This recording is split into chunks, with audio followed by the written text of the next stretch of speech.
La angustia, el angustiado, veíamos versículos que nos hablaban de la angustia, del desánimo. El desánimo es tan terrible que el desánimo nos lleva a nosotros perder una batalla antes de comenzar.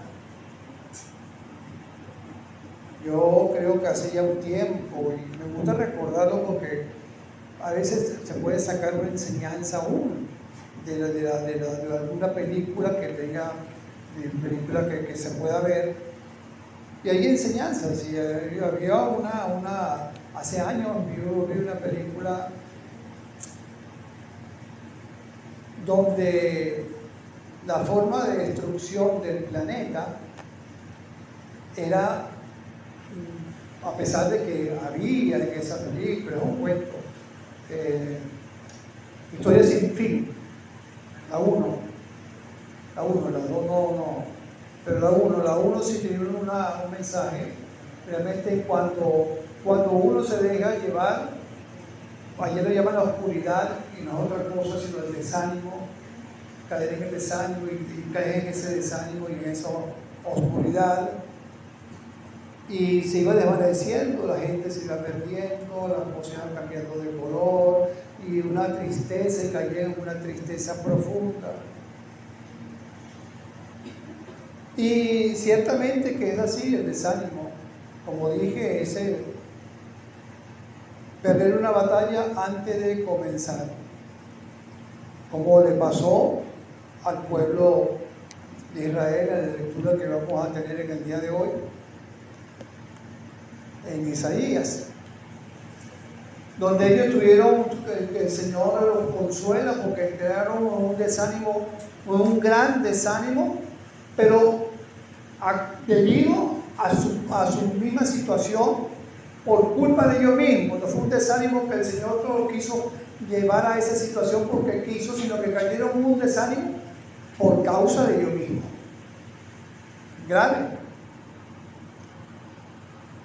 Y es que vemos en Isaías 1:30, del 1 al 39, que está enfocado en el juicio contra Judá y las naciones durante el ministerio del profeta Isaías y bajo los reyes Usías, Jotán, Acaz y Ezequías, alrededor de más o menos de 600, 700 años antes de Cristo, 750 por allí antes de Cristo. En Isaías 40, del 40 para adelante hasta el 66, que es el final. Entonces vemos allí que ya está el exilio babilónico ya anunciado, pero también nos habla allí en estos capítulos de un consuelo y la redención para el pueblo. Una cosa con la otra. El pueblo cae en exilio en Babilonia y desanimado porque se siente que Dios lo había abandonado. Pero dice la Escritura que al que ama, ¿qué hace? Castiga como el padre al hijo que quiere, en Proverbios 3:12. Dice eso la Escritura. Y el Señor, si una de las cosas que vemos en la palabra es el amor tan grande por su pueblo también, por Israel. Alguien por ahí dijo, el desánimo es un estado mental, no una realidad. Pero hay una realidad también que hay que enfrentar. Y la situación, el cómo lo enfrentamos nosotros también. Alguien dijo también que el desánimo es una tormenta temporal. La esperanza es el sol que siempre vuelve a brillar.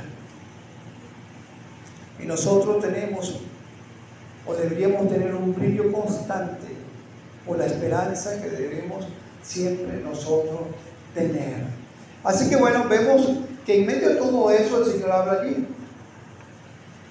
Y igual que en Israel en ese momento, también nosotros podemos sentirnos agotados, agobiados. Pero Dios siempre le prometió, así como le prometió a ellos, Dios también, esa palabra es para nosotros de fortaleza y elevarnos a tal punto el ánimo, cobrar fuerza como las águilas. Ahora, para entender esto, tenemos también que entender algunas otras cosas que el Señor nos habla de su palabra. Algo pues que el Señor nos dice también que debemos entender para que confiemos en lo que nos está diciendo. Y vamos, Isaías 40:12, por favor. Voy a leer algunos versículos y vamos a dividir en dos partes. Dice: ¿quién midió las aguas con el hueco de su mano y los cielos con su palma? Con 3 dedos junto al polvo de la tierra y pesó los montes con balanza y con pésalos collados. ¿Quién enseñó el espíritu de Jehová o le aconsejó enseñándole? ¿A quién pidió consejo para ser avisado? ¿Quién enseñó el camino del juicio o le enseñó ciencia o le mostró la senda de la prudencia? He aquí que las naciones le son como la gota de agua que cae del cubo, y como menudo polvo en las balanzas le son estimadas. He aquí que hace desaparecer las islas como polvo. Ni el Líbano bastará para el fuego, ni todos sus animales para el sacrificio. Como nada son todas las naciones delante de él, y en su comparación serán estimadas en medio que nada, y lo que no es. Así que bueno, vemos que del 12 al 26 me habla mucho de la grandeza de Dios, pero del 27 al 31 me habla de ese poder renovador del Señor. ¿Y cómo es ese poder renovador? ¿Y cómo va a ser? Pero eso no lo vamos a ver hoy, sino la próxima semana, y vamos a ver una parte, el principio. La grandeza de Dios. ¿Por qué entender? ¿Por qué entender ese poder renovador del Señor en mí? ¿Por qué es necesario entender algunas cosas que es por donde que el Señor va hablando a través de la palabra del versículo 12? Y que es necesario que lo que podamos entender nosotros para que también confiemos en ese poder renovador que el Señor nos ofrece. Recordemos que siempre hay una seguidilla y que versículo a versículo se enlaza y que bueno, por supuesto hay un mensaje completo en el texto. La grandeza de Dios y su poder ilimitado. ¿Qué me dice la grandeza de Dios a mí hoy en día? ¿Me causa mella en mi vida cuando estoy desanimado? Cuando estoy agobiado? ¿Qué hace en mí? ¿Qué significa la grandeza de Dios? Yo pienso que si usted va afuera y le dice a la gente: ¿tú crees que Dios es grande? Sí, Dios es grande. Y a lo mejor no tiene ni idea, pero algo por allí, algo parecido puede haber, y sienta que Dios es grande. ¿Qué entendemos nosotros? Como dije, el profeta Isaías, o Dios a través del profeta Isaías, dirige este mensaje a un pueblo que se encuentra en desánimo, que necesitamos saber en una situación que debemos recordar. Y el Señor recuerda al pueblo quién es Dios y cuál es su poder. ¿Quién es Él y cuál es su poder? Por eso que comienza en el 40:12 antes de llegar a esta linda promesa. Y dice: ¿quién vivió? Como una pregunta. Y no lo pregunta a nosotros, se lo preguntaba al pueblo. Una pregunta para hacerlo, para que se enfocaran en ello, para atraerlos hacia eso. Así como hacemos en la clase, ¿verdad? Después de que uno hace una pregunta para ver quién entiende, quién puede dar una respuesta a eso. Pero no hay hombre sobre esta tierra que pueda dar esas respuestas que dice que habla aquí el Señor. ¿Quién midió las aguas con el hueco de su mano y los cielos con su palmo, con 3 dedos junto al polvo de la tierra? Y pesó los montes con balanza y con pésalos collados. ¿Quién? Él es creador de todo el universo, que gobierna los vientos, las nubes y las aguas. Nos revela que nuestro Dios entonces es soberano, omnipotente y digno de toda adoración. Por eso, digno de toda adoración, por eso, por su soberanía, por su omnipotencia. Así que al entender esa grandeza, entonces les vamos reconociendo que nada está fuera de su poder. Nada se encuentra fuera de su control. Y entonces debería en algo darnos confianza en medio de ¿qué? De las dificultades. Porque un Dios tan poderoso cuida de sus hijos. Porque un Dios tan poderoso cuida de su pueblo. Un Dios tan poderoso cuida de ti, de ti, de ti y de mí y del que está escuchando en cualquier circunstancia. Entender eso, dice en el Salmo 135, 6. Todo lo que Jehová quiere, lo hace. En los cielos y en la tierra, en los mares y en todos los abismos. Todo lo que quiere, lo hace. No hay cosa que se le pueda resistir, no hay cosa que no pueda hacer. Así que si ese poder tan ilimitado para la creación no puede obrar también en tu vida y en mi vida, a veces no es fácil, y yo sé que poner circunstancias muy difíciles, agobiantes, a veces porque como que sentimos que se puede divagar nuestra fe. Pero cuando eso pase, yo creo que solamente basta ver el azul del cielo, porque los cielos cuentan la gloria de Dios. ¿Qué nos dice a la persona que no cree, al no creyente, amigo y amiga que estás escuchando? Si Dios es tan grande como dice la palabra, ¿por qué no te rindes entonces a Él? Si Dios es tan grande, o si tú entiendes en algo que Dios es grande, ¿por qué no te rindes a sus pies sabiendo que Él puede tener control absoluto de ti y de todas las cosas que se oponen, todas las cosas que son contrarias a las adversidades en tu vida? Dice la palabra de Dios en Hechos 17:30-31. Hechos 17:30-31.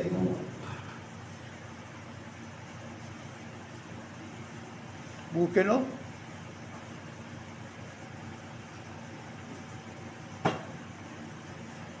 Dice, pero Dios, habiendo pasado por alto los tiempos de esta ignorancia,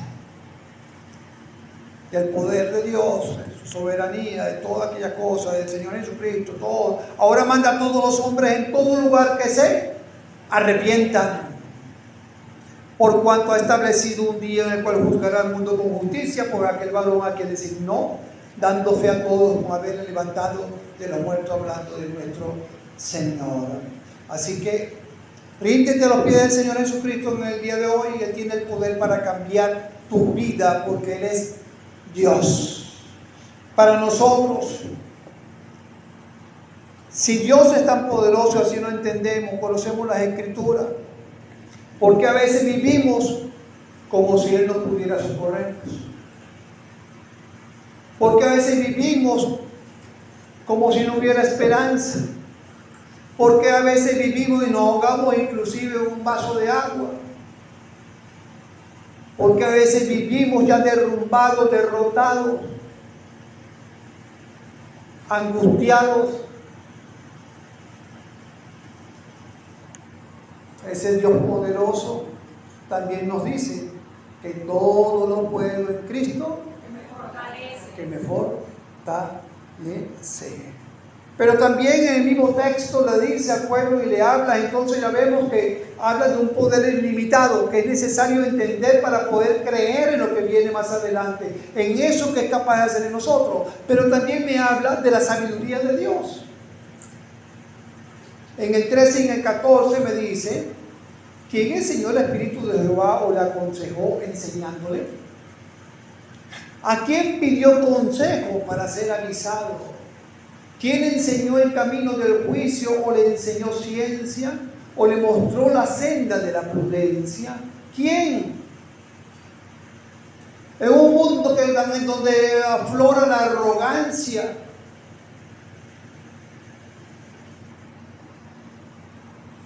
que es sabio en su propia opinión, que se hace sabio a sí mismo y que contradice la palabra, o que desprecia la palabra por su orgullo, debe entender que la sabiduría de Dios está por encima de todas las cosas, como vemos que el Señor también enfrenta y confronta a Job 38:1, 3:2.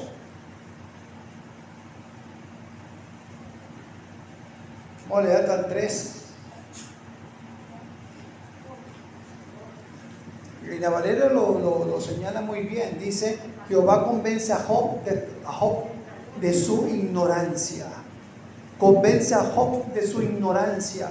Lo malo es que muchos andan y no se dejan convencer porque no escuchan hoy en día. No quieren escuchar. Un corazón indispuesto, pero no está dispuesto para la cosa del Señor. ¿Cómo puede convencerse? Dice aquí Dios tratando con Job.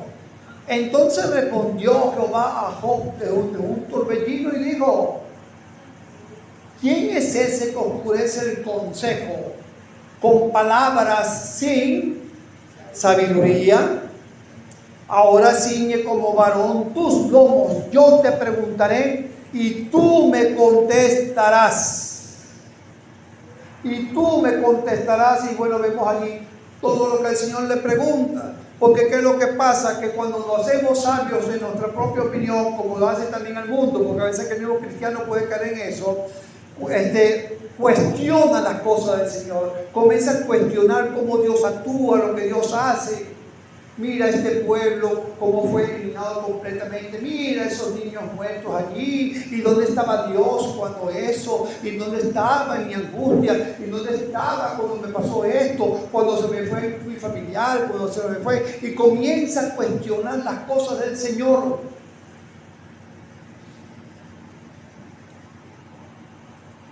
Y cuestiona y cuestiona.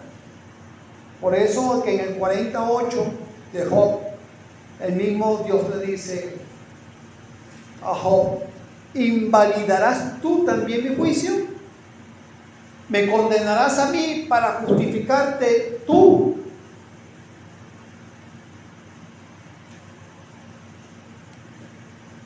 ¿Me condenarás a mí? Y nos hacemos o podemos hacer, y el mundo pone a Dios a veces allí en un tribunal y como acusado y enjuiciándolo y señalándolo de las cosas. Hermano, y sin ir muy lejos, uno cristiano también, a veces cuando uno pasa por una situación fuerte, uno le dice: Señor, ¿por qué a mí? ¿Ustedes lo han dicho alguna vez? ¿Por qué a mí? ¿Por qué me pasó esto? ¿Por qué tengo yo que pasar esto, por esta situación? Y a veces toda esa misma pregunta viene a ser repetitiva, si no le tratamos de dar un parado.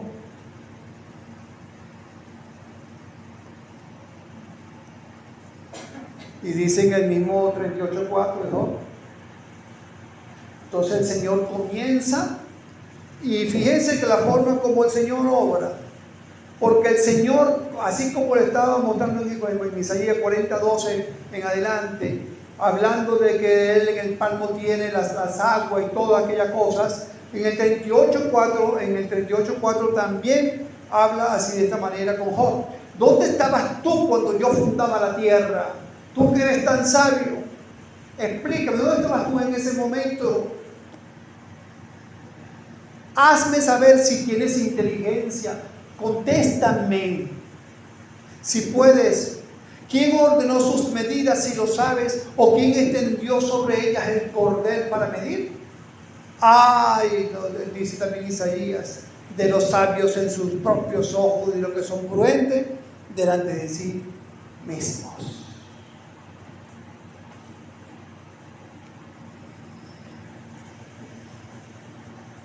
La sabiduría del Señor es infinita. En Romanos 11:33, que pusieron aquí en el canto, dice al 36, 33 al 36: oh profundidad de las riquezas de la sabiduría y de la ciencia de Dios. Fíjense cómo dice: oh profundidad. Es muy profunda para que el hombre llegue a ella. Oh profundidad de las riquezas de la sabiduría y de la ciencia de Dios. Cuán insondables son sus juicios e inescrutables sus caminos. Porque ¿quién entendió la mente del Señor o quién fue su consejero? ¿O quién le dio a él primero para que le fuese recompensado? Porque de él y por él y para él son todas las cosas. A él sea la gloria por los siglos de los siglos. Amén. La profundidad del conocimiento del Señor, mi hermano, por eso es que en humildad nosotros debemos recibir y aceptar lo que el Señor me dice. Señor, pero ¿cómo es que Lázaro, si estaba vendado, le pasó eso y estaba podrido ya 4 días allí? ¿Y cómo es eso que, y los gusanos? Y los gusanos casi de inmediato, y ¿dónde están los gusanos allí? ¿Cómo eso pudo echarse para atrás? ¿Y cómo es eso que el hombre fue hecho del polvo? ¿Cómo es eso? Yo no sé, ¿será que es una forma de hablar? Y comenzamos a filosofar inclusive en todas aquellas cosas, profundidad de la riqueza, la sabiduría y la ciencia de Dios. No la vamos a entender sino por la fe. Por la fe. Así que ya van 2 cosas que el Señor explica. La primera fue el gran poder de Dios, ilimitado poder de Dios. Y ahora estaba hablando de ¿qué? La sabiduría de Dios, que también es ilimitada, profunda. El hombre no la puede alcanzar jamás. Otra cosa que necesitaban saber también, porque recordemos eso, así que también la sabiduría de Dios también es un punto muy importante, porque nos ayuda a confiar en Él, la confianza en Él. No entender las cosas por lo que vemos, sino porque Él es sabio, Él sabe, conoce todas las cosas. Y entonces en esa confianza, en esa sabiduría, yo confío y me dejo guiar. Otra cosa que necesitaban saber, porque ellos estaban en ¿qué? Cautiverio, ¿verdad? Ellos también necesitaban saber lo siguiente, que las naciones son ante Dios nada. Y dice en el 40, 15, 16 al 17, he aquí que las naciones le son como gotas de agua que cae del cubo. Y yo pregunto, ¿para qué sirve una gota de agua? Trate de escurrir a ver esa gotita que va, y entonces el reloj va arcando la ola y entra la gotita y nada que termina de salir. ¿Para qué le sirve una gotita de agua? ¿Qué sale? ¿Para cepillarse los dientes? No. ¿Para lavarse la cara? Menos. ¿Para limpiar algo? Menos. Es prácticamente insignificante. Así pues describe de las naciones ante la presencia de Dios como son. Es aquí que las naciones le son como la gota de agua que cae del cubo, y como menudo polvo, algo que no se ve allí, algo demasiado, tú sabes, ese polvillo prácticamente en las balanzas. ¿Por qué? Porque no altera el peso, es como si no existiera. Le son estimadas. Es aquí que hace desaparecer las islas como el polvo, ni el Líbano bastará por el fuego, ni todos sus animales para el sacrificio. Como nada son todas las naciones delante de él, y en su comparación serán estimadas en menos que nada, y que lo que no es. Así que el Señor le dice, mire, estas naciones, estas grandes naciones que son ahorita, estos imperios de ahorita, estos que lo llevaron a ustedes en cautiverio, son nada para mí. Yo estoy por encima de ellos, mi poder está por encima de ellos, son insignificantes, ese poder no significa nada. Los imperios poderosos, Babilonia, Roma, hoy en día hasta Estados Unidos, podemos hablar países que son imperios todavía, y que están, y que los imperios se mantienen a través del tiempo, pero también los imperios pasan. Y estos imperios que habla aquí la palabra del Señor, estas naciones, también nos habla, y vamos a ir viendo cómo el Señor va a ir planteando que estas naciones van a ir al juicio algún día también. En algún momento el Señor también, así como a ellos hizo juicio, ellos también iban a caer también en un juicio. No se iban a escapar de eso porque Él tenía el control de todas las cosas. Y nosotros vemos un mundo convulsionado en la arrogancia de las naciones hoy en día. Vemos ahí, esto no es un secreto para nadie, vemos a un Donald Trump, donde el orgullo pues está, eso es allí que se ve por encima el orgullo que le vuela en la cabeza, porque es sumamente arrogante y que bueno, y hace y deshace con todo su poder que tiene, porque se cree prácticamente Dios en estos momentos. Así también podemos hablar de China, podemos hablar de Rusia, podemos hablar un poquito de Europa, por más que se una, y la arrogancia que sale, pero son un ejemplo de apatía, del dolor que pueda haber alrededor, son ejemplos más bien de maldad. Hablan de las crisis humanitarias, algunos países no hacen nada por eso, vemos cómo mueren, por ejemplo, en casa cantidad de gente y nada hacen porque todo lo acomodan según sus intereses, porque se creen poderosos, porque creen tener el control de las cosas ahorita, pero ese control va a ser quitado de sus manos. Dice el Salmo 33:10, Jehová hace nulo el consejo de las naciones y frustra las maquinaciones de los pueblos. Frustra las maquinaciones de los pueblos. Y uno de estos imperios, que era Babilonia, uno de estos reyes en una oportunidad testificó de esa grandeza del Señor, de cómo el Señor está por encima, dicho por la misma boca de este gobernante que fue Nabucodonosor. Daniel 4:34-35, y algún día sí las naciones tendrán que reconocer, pero tendrán que reconocer el gobierno de nuestro Señor Jesucristo, el reinado de Jesús, y tendrán que humillarse. Dice Daniel 4:34-35, mas al fin del tiempo yo, Nabucodonosor, alcé mis ojos al cielo y mi razón me fue devuelta, y bendije al Altísimo y alabé y glorifiqué al que vive para siempre, cuyo dominio es sempiterno y su reino por todas las edades, no el mío, no el de Nabucodonosor. Por todos los habitantes de la tierra son considerados como nada. Fíjense cómo se alinea lo mismo que está dando Isaías. Son considerados como nada, y Él hace según su voluntad en el ejército del cielo y en los habitantes de la tierra, y no hay quien le tenga su mano y le diga, ¿qué haces? Así que Él mismo en su propio cuerpo pudo experimentar la grandeza de Dios en esos 7 años que estuvo como estuvo, donde lo fue llevado por su orgullo.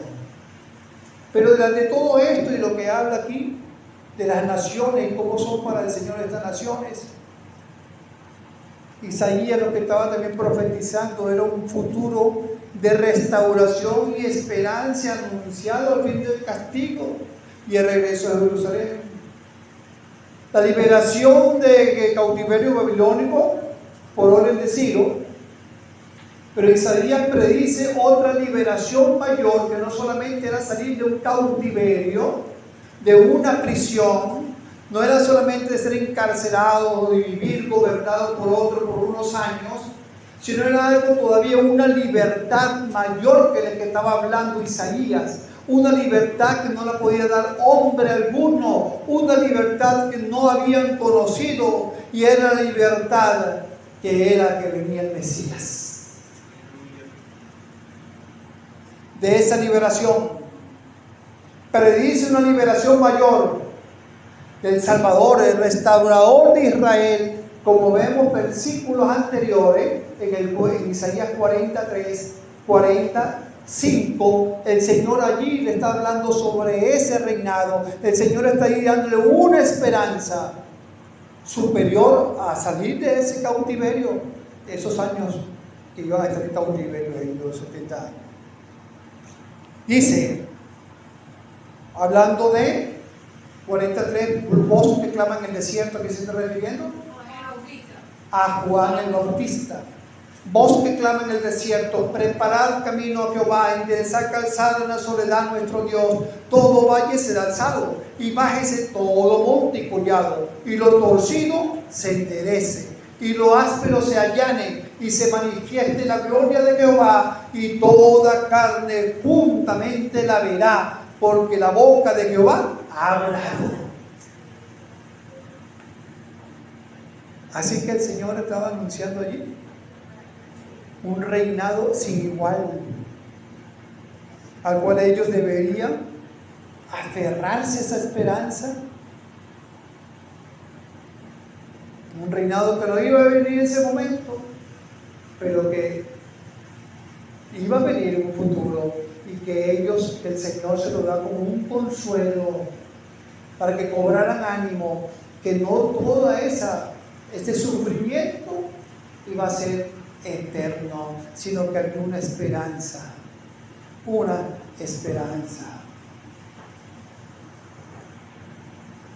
También vemos la misma en el Salmo 2.1 al 2.8.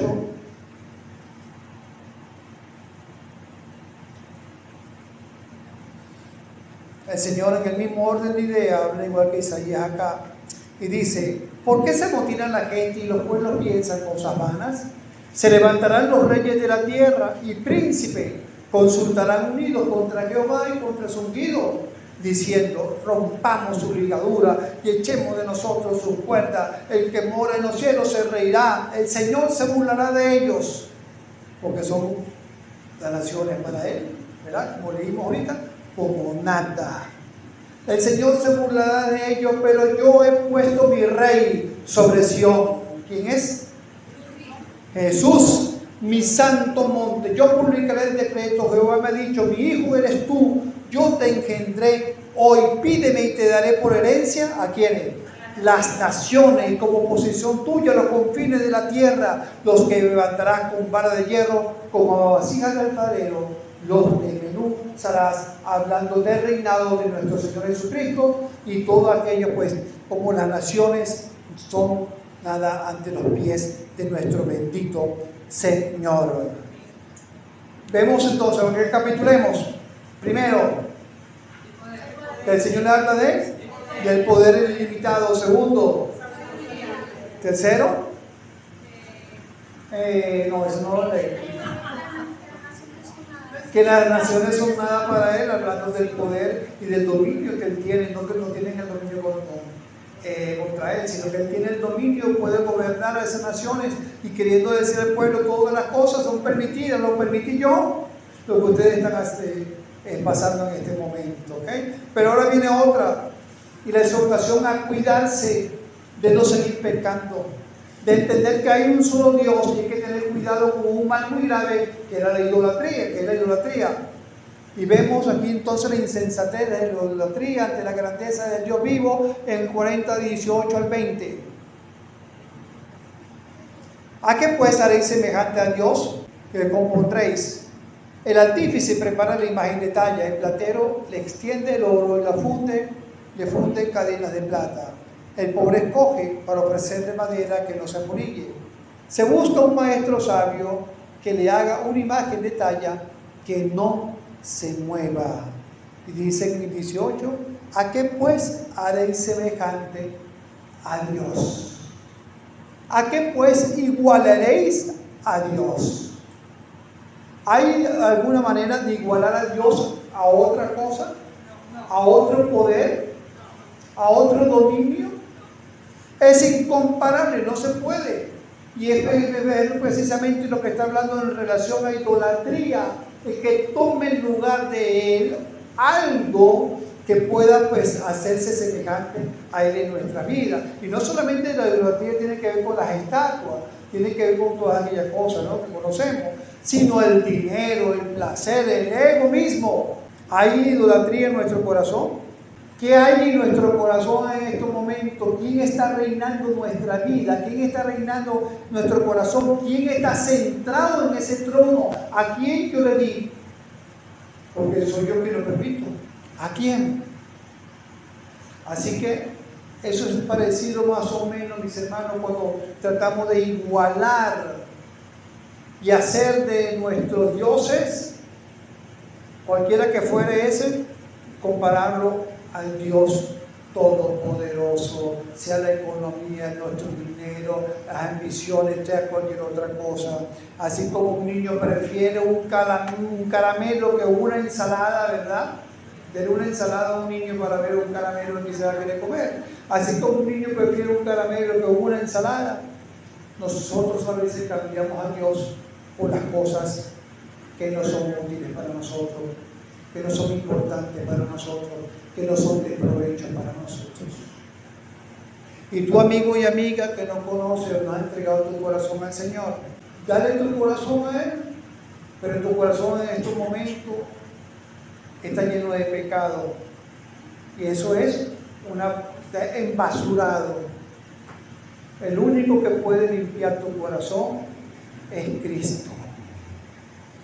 Necesitas el perdón de Dios. Y con el perdón de Dios, tú reconociendo tu pecado, pidiéndole perdón a Dios, dice que Él es justo para perdonarnos de toda maldad, nos limpia de todo pecado. Así que entrega tu corazón a Él para que Él venga a entronarse en tu vida y pueda guiarte. Y nosotros preguntémonos qué ídolos tenemos en nuestra vida que puedan opacar esa relación con Dios. Sigue diciendo entonces, ya bueno, la tercera vamos a añadir, la idolatría. Y también entonces le dice a ellos, le habla el 21 al 24 de su soberanía, que el Señor gobierna no desde hace un tiempo, que el Señor gobierna como algunos se confunden y entonces piensan que Jesús está desde hace 2000 años. No, que se quedó en el pesebre allí chiquitico allí a veces. Niño lindo, ya no es niño lindo, ya es el Señor que reina por los siglos de los siglos. Y piensan que Jesús, así me dijo una vez, pero es que Cristo tiene apenas 2000 años. En el principio era el verbo y el verbo era con Dios, Él era en el principio, por Él todas las cosas fueron hechas y sin Él nada de lo que ha sido hecho fue hecho. El verbo es Cristo. Está en el principio. Así que el Señor gobierna desde siempre. Y el 21, el 24, no sabéis, no habéis oído, nunca os lo han dicho desde el principio, no habéis sido enseñados desde que la tierra se fundó. Él está sentado sobre el círculo de la tierra. ¿Y qué me habla aquí esto? Aquí ya me habla del círculo de la tierra, ¿no? Yo no entiendo cómo algunos pensaban, por supuesto, los que pensaban que la tierra era plana, me imagino porque nunca leyeron la Biblia. Pero ya el Señor muestra y nos dice, nos comenta, nos da información de cómo es la tierra. El círculo está sentado sobre el círculo de la tierra, cuyos moradores son como langostas. Él extiende los cielos como una cortina. Esto lo hablamos en una oportunidad, una prédica, por cierto. ¿Qué significa ese extender de los cielos? Como una cortina, lo despliega como una tienda para morar. Él convierte en nada a los poderosos y a los que gobiernan la tierra hace como cosa vana, como si nunca hubieran sido plantados, como si nunca hubieran sido sembrados, como si nunca su tronco hubiera sido tenido raíz en la tierra. Tan pronto como soplan ellos se secan y el torbellino lo lleva en como hoja raspa.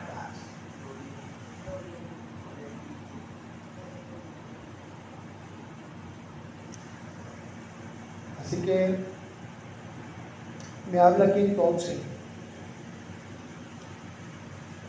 de esa. Esto no es mucho que añadir porque la palabra misma habla, pero el Señor es el principio y el Señor es el fin. Y nos habla pues de que es un Dios eterno, no es un Dios que caduca, porque los dioses que hacen el hombre caducan. Si es el Dios del dinero, hasta que se acabe el dinero, o cualquier otra cosa, o una persona, o lo que sea, que una posesión, hasta que la tenga. Caduca, un empleo, caduca. Pero nuestro Dios, nuestro Señor, y que lo maravilloso, que cuando partamos de este mundo, la promesa que nosotros tenemos es que estaremos con Él por la eternidad, y como Él es eterno, pues también nosotros vamos a estar en la eternidad con Él. Por siempre y para siempre. Los gobernantes caen, todo pasa, pero la palabra de Dios permanece para siempre. Y un tilde ha caído y lo que Él promete lo cumple. Y lo que Él estaba prometiéndole al pueblo también lo iba a cumplir, porque es eterno en nada y su palabra no cae en balde. Amigo y amiga que estás escuchando, o hermano y hermana que vas a escuchar, si nos escuchamos la palabra y solamente nos quedamos a lo que le estaba diciendo en ese entonces al pueblo, ahí no hacemos nada.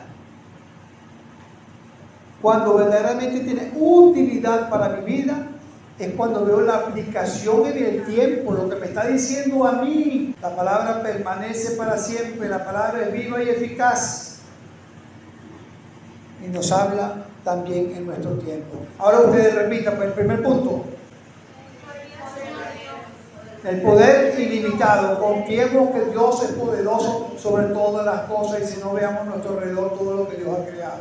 Segundo, la sabiduría de Dios. ¿Cómo cuestionarlo a Él si nosotros a veces podemos pensar que somos muy inteligentes, muy sabios, pero no podemos competir con Él? Y eso nos debe dar confianza a dejarnos dirigir por Él y confiar en lo que nos promete, que siempre va a ser lo mejor para nosotros. Tercero, la insignificancia de la nación. Aquellas naciones que tenían al pueblo sometido, Él estaba por encima de aquellas cosas. La situación que puede estar pasando ahorita tu jefe, que a lo mejor es malvado, o piensa como un vecino, o qué sé yo, cualquier otra situación que esté allí, Dios está por encima de él o de ellos. Y Dios no ha permitido que lo dejas al ladito. Confiar en eso. Y último,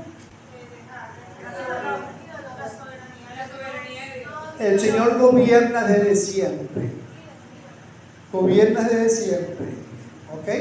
Y esa soberanía, pues, ese gobierno que tiene, no caduca, su palabra no caduca. Y lo que Él prometió allá, ya más de 2700 años, se va a cumplir. Se cumplió con Jesús, con su venida. Pero aún lo que nos sigue diciendo Daniel, Ezequiel, en relación a la venida del Señor, se va a cumplir. Y en eso nosotros debemos confiar siempre, bajo cualquier terreno, bajo cualquier circunstancia. Amén.